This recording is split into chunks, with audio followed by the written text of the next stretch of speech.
ठीक है, तो हम सॉल्यूशन चैप्टर पढ़ रहे थे। कुछ याद है हमने सॉल्यूशन चैप्टर कहां पे एंड किया था? हमने लास्ट क्लास जहां पे एंड किया था वो था राउल्ट्स लॉ। राउल्ट्स लॉ दो अगर सॉल्यूशन का मिक्सचर हो उसके लिए बताता है आपको कि उनका पार्शियल प्रेशर क्या होगा और टोटल प्रेशर में क्या रिलेशन होगा। जिसको नहीं याद या नहीं आया था वो पिछला लेक्चर जाके देख लोगे। मैंने बताया था कि अगर ये चेंबर हो, चेंबर के आधा लिक्विड भरा हो और इसमें से कुछ पार्ट, अब ये जो लिक्विड है ये दो लिक्विड का मिक्सचर है। मान लिया A प्लस B का, A के जो मोल है वो Na हो और B के मोल अगर Nb हो लिक्विड स्टेट में, और कुछ पार्ट हमने ये मान लिया कि इसका A का कुछ पार्ट इधर चला आया है जो कि वेपर बन चुका है। तो जो वेपर बन गया है वो इस लिक्विड के ऊपर ऐसे प्रेशर लगा रहा होगा। मान लिया जो A है उसका पार्शियल प्रेशर PA है और B का पार्शियल प्रेशर PB है। पार्शियल प्रेशर का क्या मतलब है कि जो टोटल प्रेशर, जो वेपर टोटल प्रेशर लगा रहा है उसमें A का कितना पार्ट है और B का कितना पार्ट है उसे बोलेंगे पार्शियल प्रेशर। तो PA है partial pressure of A, PB है पार्शियल प्रेशर ऑफ B, और जो टोटल प्रेशर PT होगा वो पार्शियल प्रेशर दोनों का जो ऐड करोगे उसके बराबर होगा। ये टोटल प्रेशर है, टोटल प्रेशर।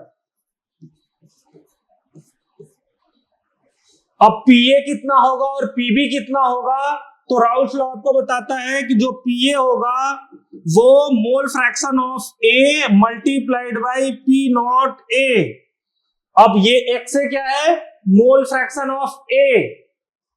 इस लिक्विड स्टेट में कितना मोल फ्रैक्शन है A का मल्टीप्लाइड बाई, जब प्योर केवल अगर A ही लें B ना लें तब उस समय पे जो वेपर बनेगा वो A कितना प्रेशर लगाएगा, that is P not A। P not A का मतलब जब B ना हो बस A हो उस समय पे जो A का वेपर बनेगा और फिर बाद में लिक्विड पे जो बचा हुआ लिक्विड है उस पे प्रेशर लगाएगा, उसको कहेंगे प्योर स्टेट में कितना लगाया था मल्टीप्लाइड बाई अभी इसका मोल फ्रैक्शन कितना है। मोल फ्रैक्शन X से कैसे निकालेंगे, तो जो मोल फ्रैक्शन क्या होता है, नंबर ऑफ मोल जिसका A का निकाल रहे हो तो Na अपॉन टोटल मोल। तो ये Na अपॉन इसमें टोटल मोल कितने हैं Na प्लस Nb, ये फॉर्मूला होता है मोल fraction of A in liquid state. हम वेपर की बात नहीं कर रहे हैं, लिक्विड में जो मोल बचे हुए हैं Na और Nb, total mole Na plus Nb, और Na upon Na plus Nb करोगे तो X से आएगा जो कि मोल फ्रैक्शन ऑफ A है इन लिक्विड स्टेट। ये लिक्विड है, ये जो इतना लिक्विड है मिक्सचर A और B का, और PA और PB जो A और B ऊपर वेपर बन गए हैं वो कितना प्रेशर लगा रहे हैं वो है। ठीक है, अब इसके लिए हमने लिखा था PA partial pressure of A is equal to P not A into X है। सेम अगर B के लिए लिखोगे PB partial pressure of B, ये था पार्शियल प्रेशर ऑफ A और ये PB है partial pressure of B। Partial pressure of B का कितना प्रेशर है PB is equal to mole fraction of B into P not B। यानी जब B आपका प्योर फॉर्म में होगा, कोई मिक्सचर ना हो, केवल B हो, और तब फिर कुछ वेपर बन जाए और वो प्रेशर लगाए प्योर फॉर्म में, तो वो प्रेशर P नॉट B था। और उसके साथ अभी जो मोल फ्रैक्शन है अगर मल्टीप्लाई करोगे तो अभी का पार्शियल प्रेशर आ जाएगा। समझ में आया? तो ये आपका राउल्ट्स लॉ था।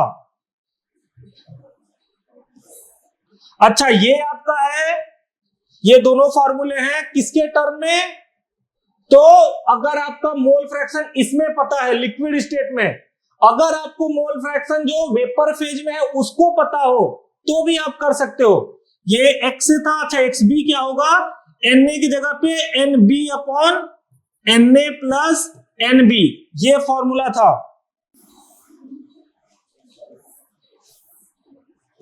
ये फॉर्मूला याद होना चाहिए। अब XA और XB लिक्विड स्टेट में जो मोल फ्रैक्शन है वो है। अगर आपको जो वेपर फेज में है यहां पे मोल फ्रैक्शन पता हो, फिर पार्शियल प्रेशर कैसे निकालोगे।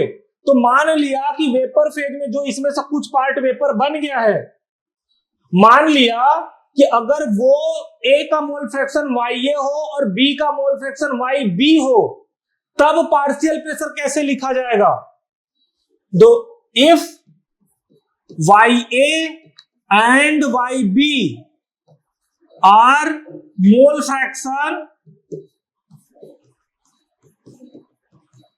fraction of A and B in vapor phase, then जो पार्शियल प्रेशर होगा PA, उसको ऐसे लिखा जाता है again YA times total pressure, अभी प्योर फॉर्मूला नहीं, total pressure, and then PB is equal to YB times PT, total pressure. और PT क्या होता है वो बता दिया मैंने आपको, पार्शियल प्रेशर जो आपका PA है प्लस जो पार्शियल प्रेशर PB है। क्या ये समझ में आया? समझ में आ गए। ठीक है, तो ये रिवीजन था, ये पिछले क्लास का था। राउल्ट लॉ अगर लिखना होगा, ये तो फॉर्मूला है, राउल्ट लॉ लिखना होगा तो आप एनसीईआरटी में देखोगे, आपको मिल जाएगा। पिछले लेक्चर में भी बहुत सिंपल सा स्टेटमेंट होता है कि जो पार्शियल प्रेशर होगा किसी एक कंपोनेंट का, वो डायरेक्टली प्रोपोर्शनल होगा उसके मोल फ्रैक्शन के। जब हम राउल्ट लॉ लिखते हैं तो पहले ये लिखा जाता है कि जो पार्शियल प्रेशर PA होगा वो डायरेक्टली प्रोपोर्शनल होगा इसके मोल फ्रैक्शन A के, और जब ये प्रोपोर्शनैलिटी हटाते हैं तो P नॉट A आ जाता है। ऐसे ही PB is directly proportional to XB, और ये प्रोपोर्शनैलिटी हटाओगे तो P नॉट B आ जाएगा। तो यही होता है राउल्ट लॉ कि जो पार्शियल प्रेशर होगा वो डायरेक्टली प्रोपोर्शनल होता है उसके मोल फ्रैक्शन के। ठीक, अभी हम नया पढ़ने जा रहे हैं। इसके पहले जैसे अभी हमने देखा A और B दोनों मिक्सचर था और दोनों वोलेटाइल था, दोनों वेपर फेज में जा रहा था। अब मान लो एक कोई अगर सॉलिड हो, उस केस में क्या होगा, अगर किसी सॉलिड को मिक्स कर, जैसे चीनी को पानी में मिक्स किया जाए तो जब वेपर बनेगा, जैसे हमने वेपर फेज में यहां A और B दोनों को लिखा है, पर अगर मान लो एक सॉलिड हो, जैसे चीनी को पानी में घोला जाए तो चीनी तो ऊपर वेपर नहीं बनेगा ना, वो तो केवल वेपर बन के पानी आने वाला है। या कोई भी सॉलिड मिक्स किया जाए, लेट सपोज नमक मिक्स कर दिया आपने, तो वो वेपर ऊपर आके नहीं बनेगा।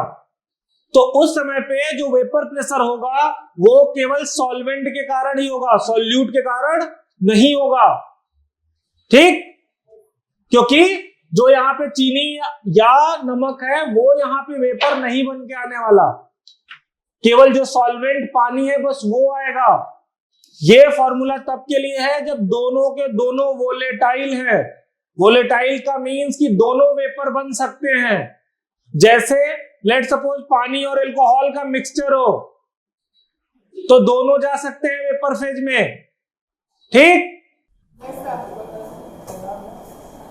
नेक्स्ट है आपका vapour pressure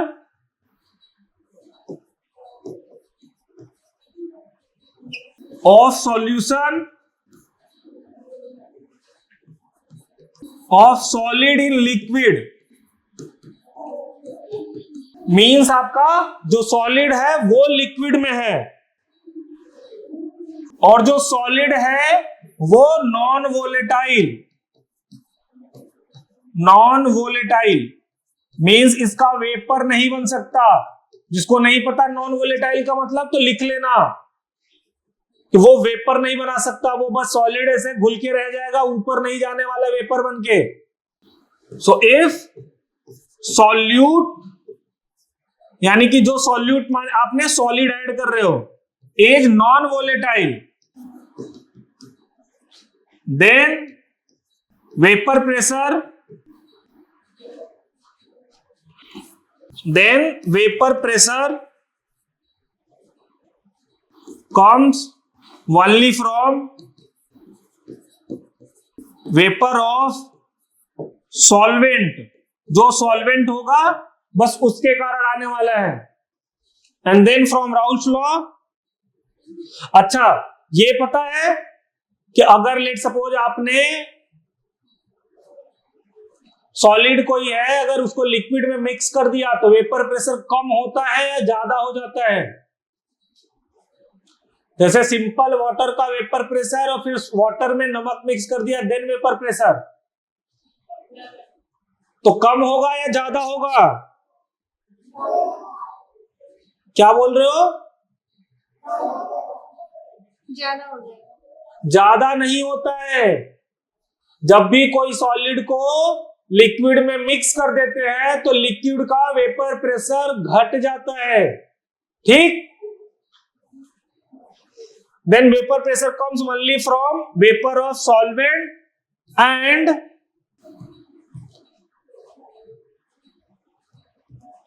vapour pressure of solvent decreases as compared to, या vapor pressure of solvent decreases as compared to pure form। Note करो, ठीक है? तो जो वेपर प्रेशर होगा वो डिक्रीज कर जाएगा जब भी आप नॉन वोलेटाइल सॉलिड को किसी सॉल्वेंट में मिक्स करोगे। तो जो सॉल्वेंट प्योर फॉर्म, जैसे सॉल्वेंट ले सपोज हमने पानी ले लिया, तो पानी का जो वेपर प्रेशर था जब वो प्योर था, उससे जब उसमें चीनी या नमक या कोई भी सॉलिड मिक्स कर दोगे जो कि नॉन वोलेटाइल हो, तब वो कम हो जाएगा। कम कैसे होता है? तो देखो, फ्रॉम राउल्ट्स लॉ, अभी राउल्ट्स लॉ में हमने क्या पढ़ा कि जो पार्शियल वेपर प्रेशर आएगा, लेट सपोज आपने पीए मान लिया, ए को मान लिया हमने सॉल्वेंट और बी को मान लिया सॉल्यूट, और ये नॉन वोलेटाइल है और सॉल्वेंट जो है वो वोलेटाइल है, उसका वेपर बनेगा। तो अब जो वेपर प्रेशर आएगा वो पार्शियल वेपर प्रेशर ए का, और एक्चुअली ये पार्शियल का यही टोटल वेपर प्रेशर भी होगा।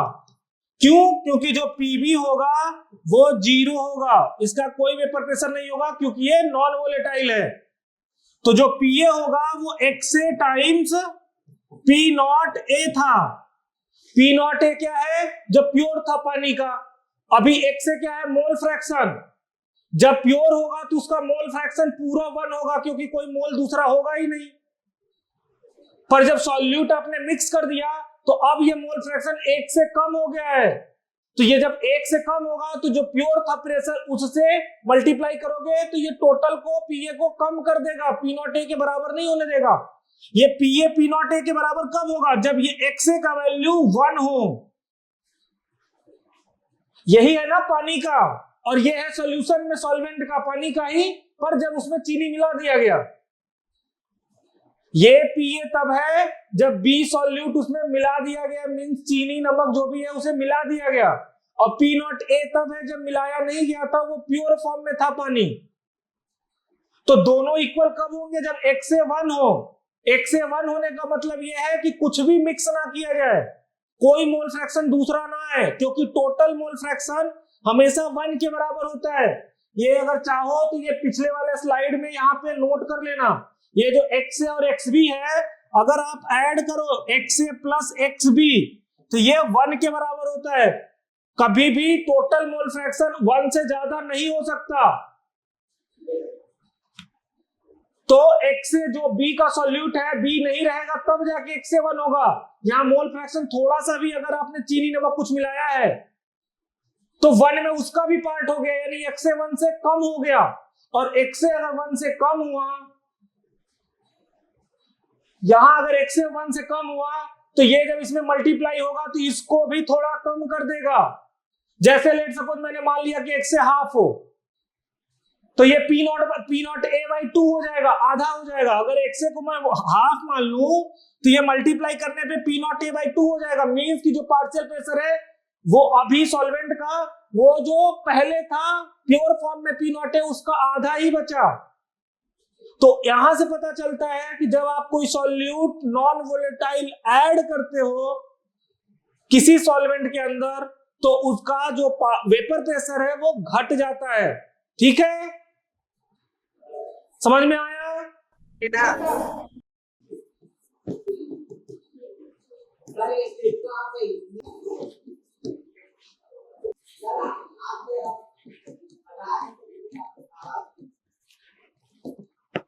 P नॉट A जो है वो है vapour pressure of A in pure state, जब कुछ भी मिक्स नहीं किया गया है। जैसे ये हमने पानी ले लिया A जो कि H2O है, और इसमें हमने अभी कुछ भी मिक्स नहीं किया है, और उस समय पे ये यहां से कुछ वेपर फॉर्म में A चला गया होगा, जो इस पे वेपर प्रेशर लगा रहा होगा वो है P नॉट A, जब कुछ भी मिक्स नहीं था। और फिर PA क्या है? जब हम इसमें सॉल्यूट चीनी या जो भी ऐड करना था हमने ऐड कर दिया, अब प्रेशर कितना हुआ, समझ में आया? ये आपका प्योर फॉर्म में है, जब कुछ मिक्स नहीं किया गया था तब भी वेपर कुछ ना कुछ बना होगा, वो जब प्रेशर लगा रहा होगा उस समय पे कितना था, और जब हमने मिक्स कर दिया कुछ फिर अब कितना है, तो वो PA है। जब यहां पे तो PV 0 है, जो PA आएगा वही टोटल PT आने वाला है, पर PA जो होगा वो P नॉट A की इक्वल नहीं होगा, भले ही PV 0 है, क्योंकि मोल फ्रैक्शन इसका 1 नहीं आने वाला, कुछ ना कुछ सॉल्यूट है जिसके कारण मोल फ्रैक्शन 1 से कम हो जाएगा। आगे चलूं,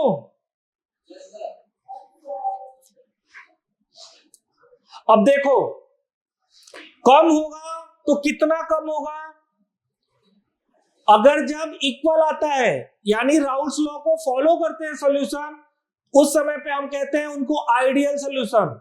अगर राउल्स लॉ को फॉलो नहीं करते तो हम उसे कहते हैं non ideal solution.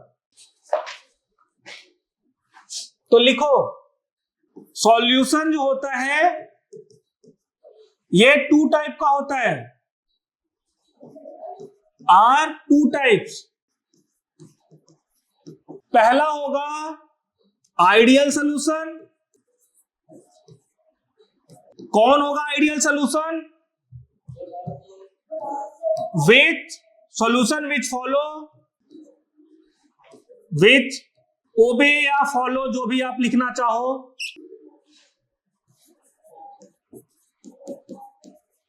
Raoult's law, उसको कहेंगे आइडियल सॉल्यूशन। मींस कि जो पार्शियल प्रेशर होगा वो इक्वल होगा x into P not A के, और जो पार्शियल प्रेशर B का होगा वो इक्वल होगा PB into P not, sorry XB into P not B के। यही था ना राउल्स लॉ। और जो टोटल प्रेशर PT होगा वो इक्वल होगा इन दोनों के समेशन के, PA प्लस PB के। तो अगर ये सब कुछ फॉलो हो रहा है तो वो सॉल्यूशन को हम आइडियल सॉल्यूशन बोलेंगे, नहीं होगा तो नॉन आइडियल सॉल्यूशन बोलेंगे। देखो मैं अब आपको एक चार्ट बनवाने जा रहा हूं। अच्छा, नॉन आइडियल सॉल्यूशन भी लिख लो। नॉन आइडियल सॉल्यूशन, तो आइडियल कौन नहीं होगा? जो फॉलो नहीं करेगा, solution which does not follow Raoult's law. जो फॉलो नहीं करेगा उसे राउल्स लॉ को, उसे हम बोलेंगे नॉन आइडियल सॉल्यूशन। मतलब यहां पे जो PA होगा वो इक्वल नहीं होगा x into P not A को, एंड जो PB होगा वो इक्वल नहीं होगा x into P not B के। ठीक है, अब ये भी 2 तरीके के होते हैं। जो नॉन आइडियल सोल्यूशन होते हैं वो भी दो तरीके से डेविएशन शो करते हैं। एक होता है पॉजिटिव डेविएशन, मींस कि इससे ज्यादा आ जाए, और एक होता है निगेटिव डेविएशन कि जो पार्शियल प्रेशर है आइडियल वाले से कम आ जाए। हाँ, ये जो आपने टी ए के बाद ये कौन सा साइन बनाया है सर?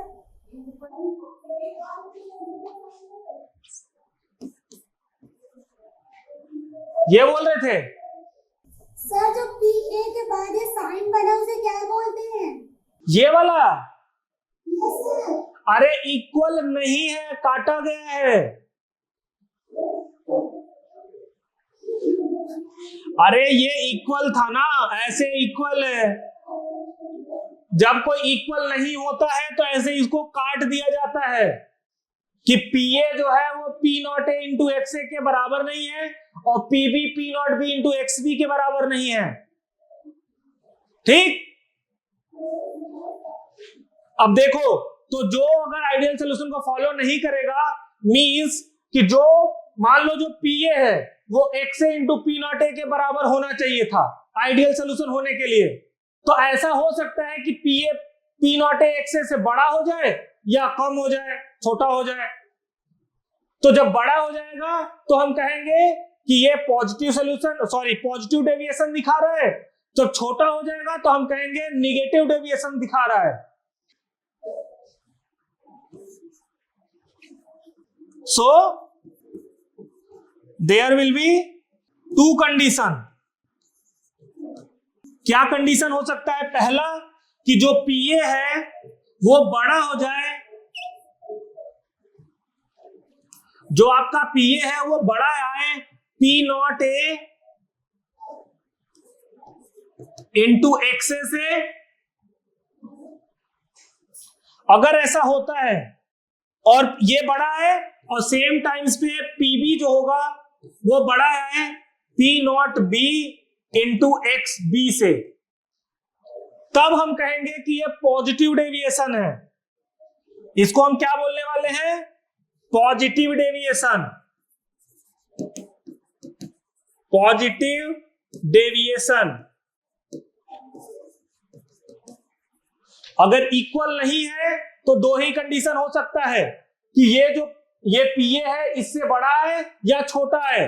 जब बड़ा आएगा तो कहेंगे पॉजिटिव डेविएशन, ये भी इससे बड़ा है तो कहेंगे पॉजिटिव डेविएशन।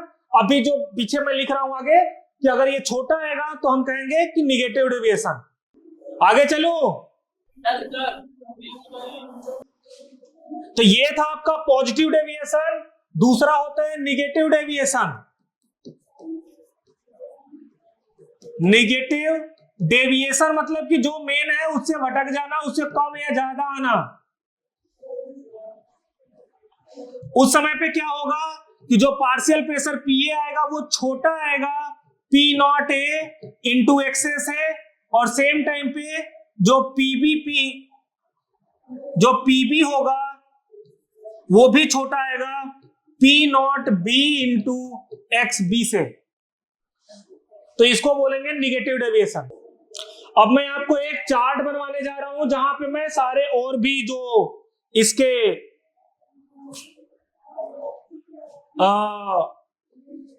प्रॉपर्टीज है वो लिखने वाला हूं। अच्छा, ये आइडियल सोल्यूशन और नॉन आइडियल सोल्यूशन ये कैसे कम या ज्यादा आता है, तो अभी लिख लिया ना सबने, तो थोड़ा सा जल्दी समझ लो। देखो, मान लो कि ये एक कंटेनर है ए का, दूसरा कंटेनर है जिसमें बी सोल्यूशन है। इसमें ए का सोल्यूशन है, इसमें बी का सोल्यूशन है, और इसमें ए प्लस बी दोनों का मिक्सचर है। अभी ये भी वोलेटाइल है, ये भी वोलेटाइल है, यानी दोनों का वेपर बन सकता है। ठीक, अभी केवल यही समझना, बात मत करना नहीं तो नहीं समझ में आएगा। अब देखो, यहां ए के कई मॉलिक्यूल होंगे, तो ए और ए के बीच में कुछ इंटरेक्शन हो रहा होगा। तो जो ए और ए के बीच में इंटरेक्शन हो रहा होगा, ऐसा ही बी और बी के भी बीच में ऐसा इंटरेक्शन कुछ हो रहा होगा। तो जो ए और ए के बीच में इंटरेक्शन हो रहा और बी और बी का इंटरेक्शन हो रहा, अगर सेम अमाउंट में वैसा ही इंटरेक्शन ए और बी के बीच में हो जाए, तब हम कहते हैं कि आइडियल सॉल्यूशन है। मींस कि वो इससे डेविएट नहीं करने वाला। अगर सेम ही अगर आ जाए, अगर मान लो ए और ए के बीच में इंटरेक्शन जितना हो रहा है बी और बी के जितना हो रहा, ए और बी के भी बीच में उतना ही आए, तो ए को नहीं पता चलेगा कि उसके बगल में ए बैठा है या बी बैठा है। क्यों? क्योंकि इंटरेक्शन जो हो रहा, जितना ए देता उसको उतना ही बी भी दे रहा। उस समय पे हम कहेंगे कि ये आइडियल सॉल्यूशन है। ठीक? अच्छा, अब ऐसा हो सकता है कि ए और ए के बीच में जो इंटरेक्शन हो रहा और बी के बीच में जो इंटरेक्शन हो रहा, जब ये आपस में मिक्स किए गए तो ए और बी के बीच में जो इंटरेक्शन हो वो इनके इंटरेक्शन से कम हो जाए या ज्यादा हो जाए। ऐसा हो सकता है ना? तो जब कम हो जाएगा तो कहेंगे निगेटिव डेविएशन, जब ज्यादा होगा इनके बीच में इंटरेक्शन कंपेयर टू कि जिनका इतना आपस में जो हो रहा था, तब कहेंगे पॉजिटिव डेविएशन। समझ में आया या नहीं आया? तो देखो, मैं एक चार्ट बना रहा हूं, आप लोग सेम चार्ट बनाओगे। एक है आइडियल सॉल्यूशन, तो आप सबको कंपेयर कर पाओगे एक साथ, और इधर है नॉन आइडियल सॉल्यूशन।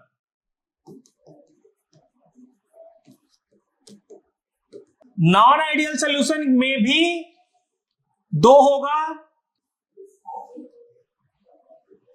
एक होगा पॉजिटिव डेविएशन वाला और दूसरा होगा निगेटिव डेविएशन वाला।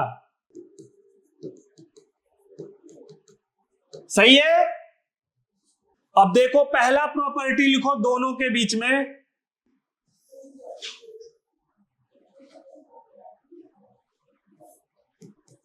जल्दी जल्दी नोट करते जाना साथ में।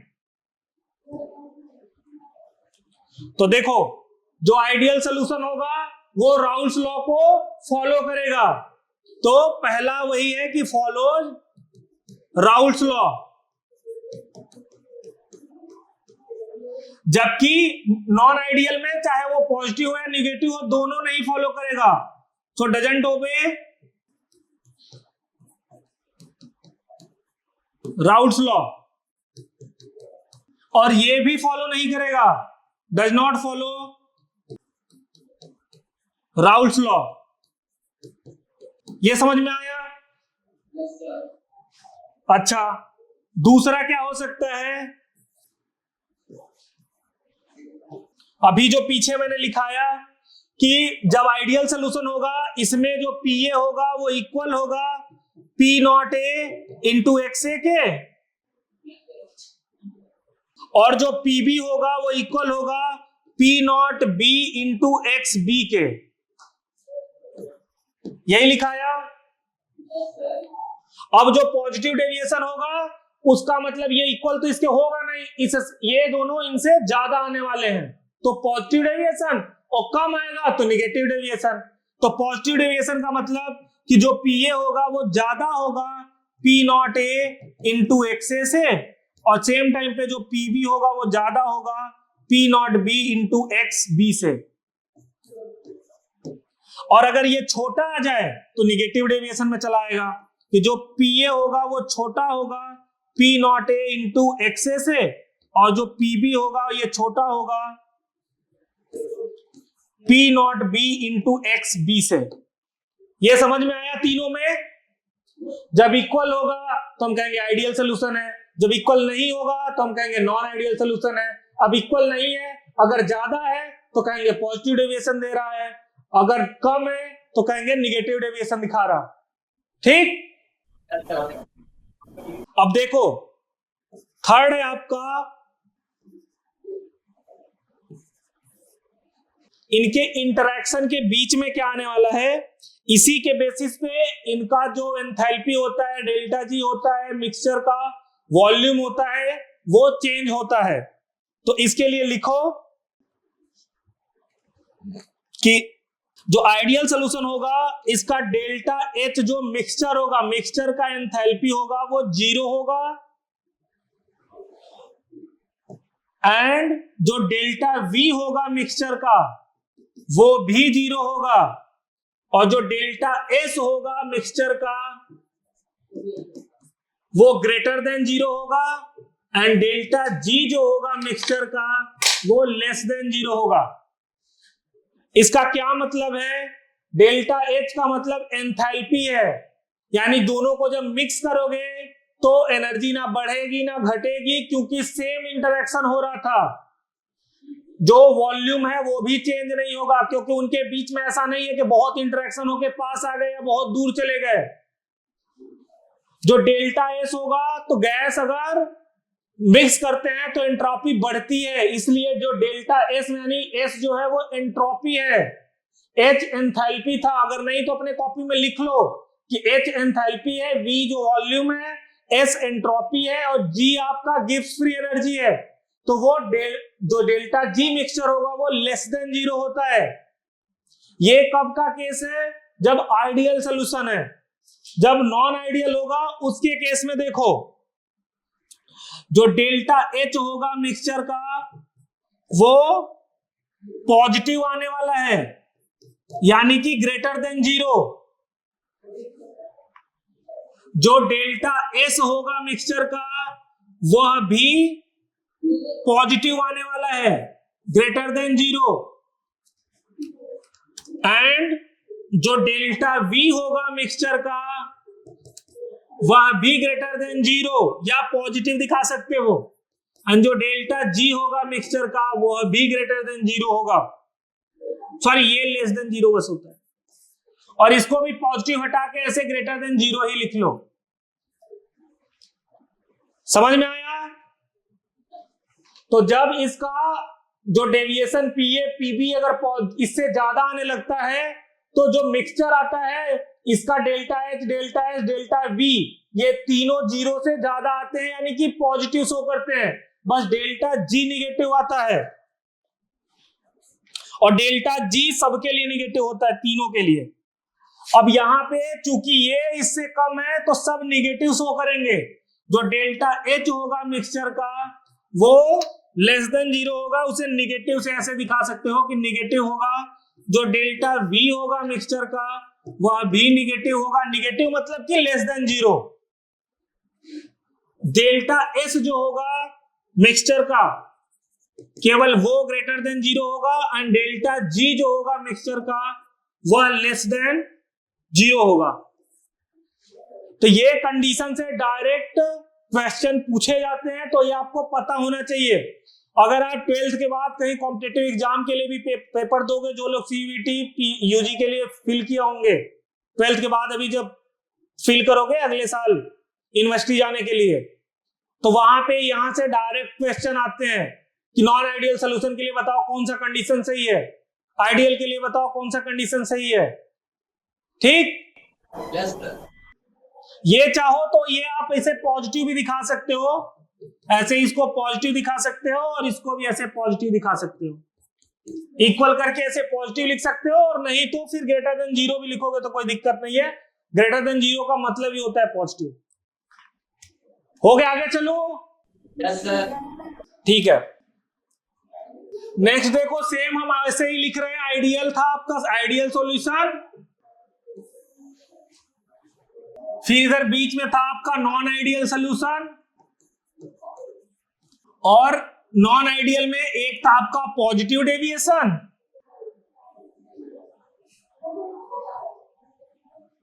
एक था आपका यहां पे था पॉजिटिव डेविएशन, और एक ये था नेगेटिव डेविएशन। यही था ना? तो फोर्थ आपका है इंटरेक्शन।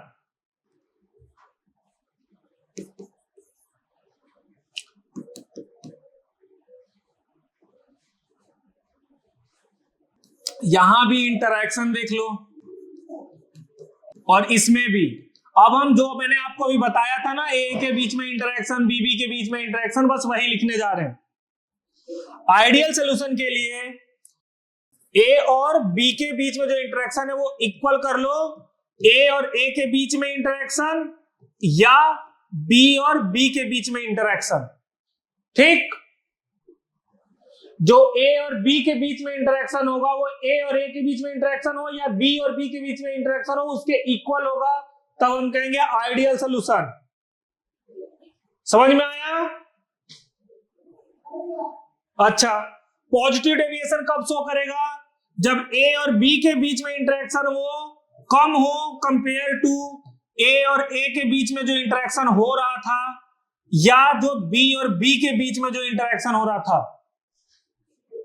ठीक, निगेटिव डेविएशन इसी का उल्टा हो जाएगा कि ए और बी के बीच में जो इंटरेक्शन हो वो ज्यादा हो कंपेयर टू ए और ए के बीच में इंटरेक्शन या बी और बी के बीच में इंटरेक्शन। इनके एग्जाम्पल देख लो कौन कौन से हैं।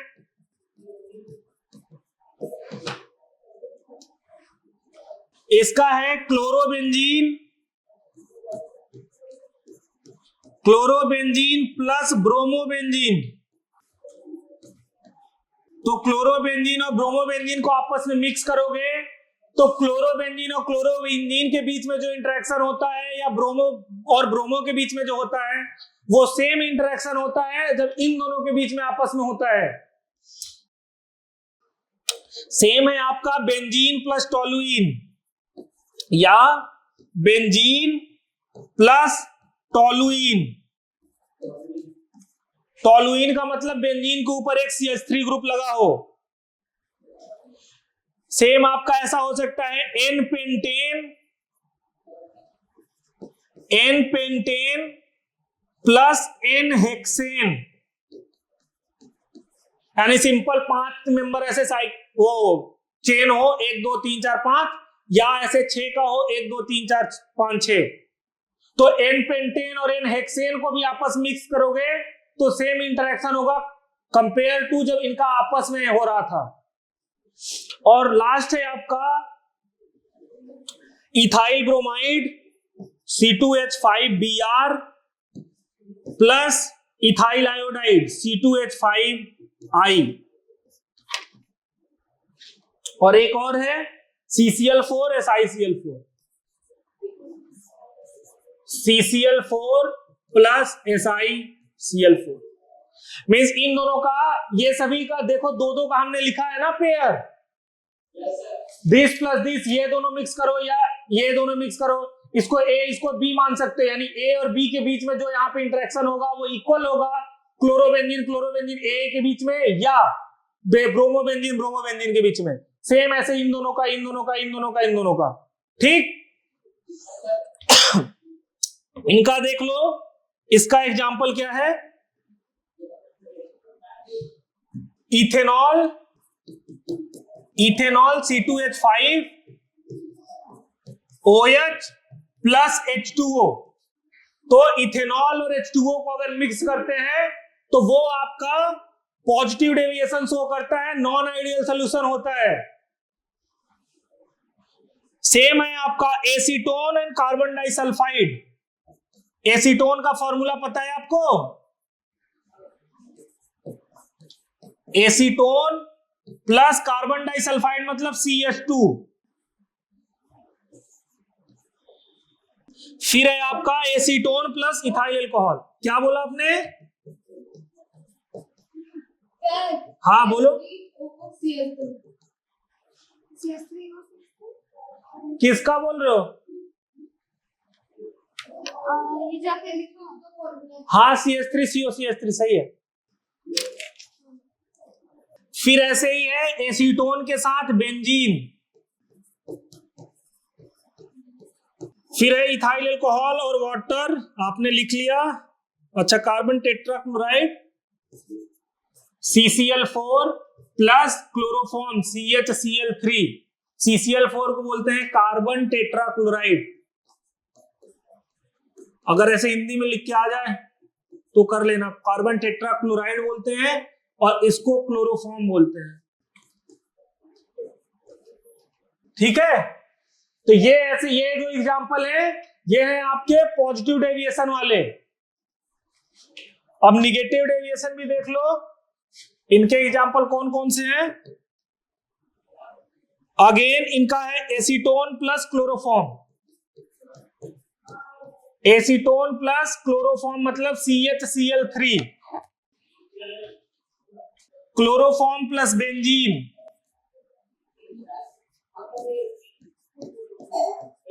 फिर है आपका एसीटोन प्लस एनिलीन। एनिलीन का फॉर्मूला पता है? एनिलीन का फॉर्मूला पता है?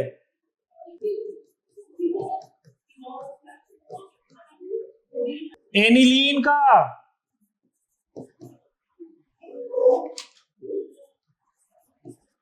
एनिलीन होता है बेंजीन के ऊपर एक NH2 ग्रुप लगाओगे तो एनिलीन बोलते हैं उसको।